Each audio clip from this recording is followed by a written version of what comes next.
दोस्तों, अगर मैं आपसे पूछूं कि जब आपको सेविंग करनी होती है तो आप किसके पास जाते हैं, या जब लोन लेना होता है तो किससे मदद मांगते हैं, या फिर सबसे बेसिक सवाल, आपकी सैलरी कहां से आती है।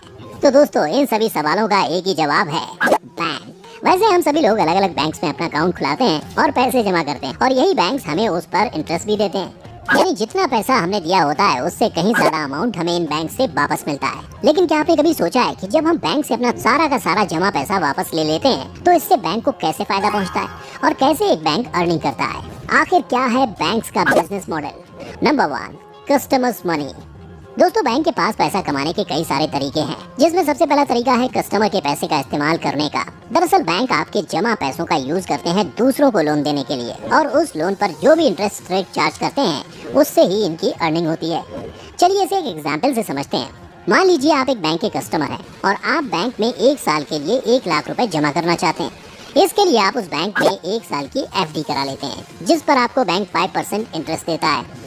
अब आपके ये 1 लाख रुपए बैंक के पास आ गए, जिसके बाद बैंक वो पैसा किसी और कस्टमर को लोन के तौर पर देता है और उससे लेता है करीब 10% इंटरेस्ट रेट। अब जब वो आदमी 1 साल बाद बैंक को पैसे वापस करता है तो वो करता है 1,10,000 रुपए, जिसमें से बैंक आपको देता है 1,05,000 रुपए, जिसमें से बचते हैं 5,000 रुपए।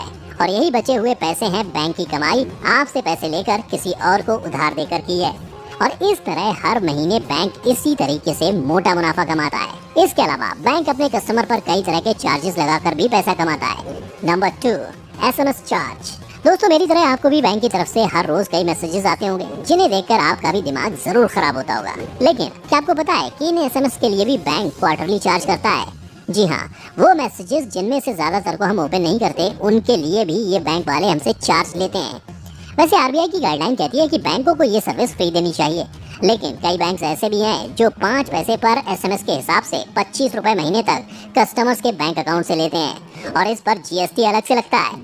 अब आप सोचिए, इस हिसाब से बैंक अपने लाखों कस्टमर से हर महीने कितना पैसा कमाता है। आपको क्या लगता है, बैंक का हमसे SMS चार्ज लेना सही है या गलत? मुझे कमेंट करके जरूर बताइएगा। Number 3, debit and credit card charge.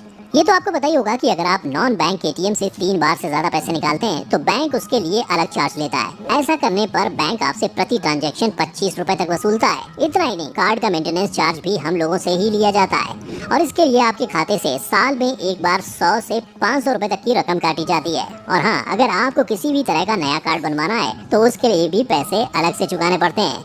जैसे अगर आप अपना डेबिट कार्ड खो देते हैं तो दूसरा कार्ड बनाने के लिए आपको बैंक को 50 रुपए से लेकर 500 रुपए तक देने पड़ सकते हैं। एग्जाम्पल के तौर पर भारतीय स्टेट बैंक में अभी डेबिट कार्ड रिप्लेस कराने का चार्ज 300 रुपए और GST अलग से है, जबकि HDFC और एक्सिस बैंक में ये चार्ज 200 रुपए है।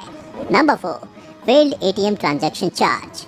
ऐसा कई बार हुआ होगा जब आप ATM से पैसा निकालने गए होंगे, लेकिन अकाउंट में अमाउंट कम होने की वजह से ट्रांजैक्शन फेल हो गया होगा। लेकिन क्या आप जानते हैं, ऐसी सिचुएशन में भी, यानी कि फेल्ड ATM ट्रांजैक्शन के रूप में भी बैंक आपसे चार्ज लेता है। यानी कि छोटी सी गलती के लिए भी आपको बैंक को पैसे देने पड़ते हैं। अगर बात करूं स्टेट बैंक ऑफ इंडिया की, तो हर फेल्ड ट्रांजैक्शन के लिए SBI 20 रुपए और GST चार्ज अलग से लेता है। वहीं HDFC bank, ICICI bank, Kotak Mahindra और येस बैंक में ये 25 रुपए चार्ज है। Number 5, cash transaction charge.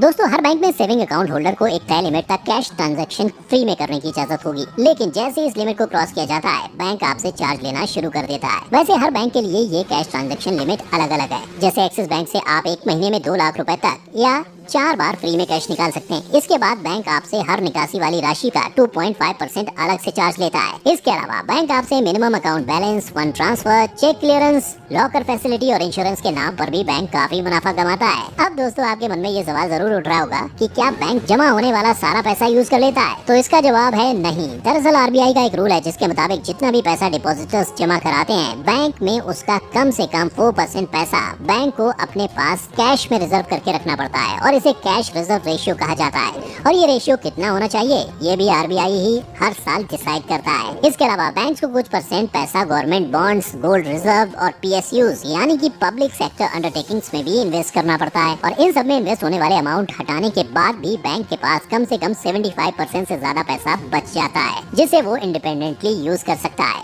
अपने मुनाफे के लिए। दोस्तों, अब आते हैं आखिरी सवाल पर, अपना खुद का बैंक कैसे खोला जा सकता है। तो आपकी जानकारी के लिए बता दूं कि आप भी अपना बैंक खोल सकते हैं, बशर्ते आपके पास 500 करोड़ रुपए होने चाहिए, क्योंकि रिजर्व बैंक ऑफ इंडिया की गाइडलाइन के अकॉर्डिंग इतना इनिशियल कैपिटल आपके पास होना चाहिए एक प्राइवेट बैंक खोलने के लिए। इसके बाद आपको आरबीआई से बैंक खोलने की परमिशन लेनी होगी, क्योंकि इंडिया में हर बैंक का बॉस आरबीआई ही तो है। तो दोस्तों आज की वीडियो में बस इतना ही। उम्मीद करता हूँ कि आपको अब बैंक्स का बिजनेस मॉडल पूरी तरह से समझ आ गया होगा। और हाँ, अगर वीडियो पसंद आई हो तो आपको बताइए कि आपको क्या करना है। इसी के साथ